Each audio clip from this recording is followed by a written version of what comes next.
April 14 ദേശീയ ജലദിനം. ഇന്ത്യയിലെ ആദ്യ വനിതാ ബ്രിട്ടീഷ് ഹൈ കമ്മീഷണറായി നിയമിതയായത് ലിൻഡി കാമറൂൺ.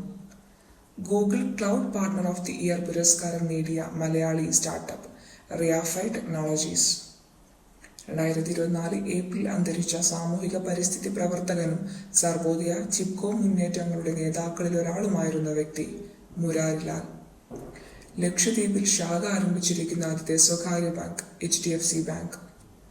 ലോക ഉത്തേജക വിരുദ്ധ ഏജൻസി പുറത്തിറക്കിയ 2022 ടെസ്റ്റിംഗ് കണക്കുകൾ പ്രകാരം ഏറ്റവും കൂടുതൽ ഉത്തേജക കുറ്റവാളികളുള്ള രാജ്യം India. Igla S man portable air defence system ഇന്ത്യയെ കൈമാറിയ രാജ്യം റഷ്യ.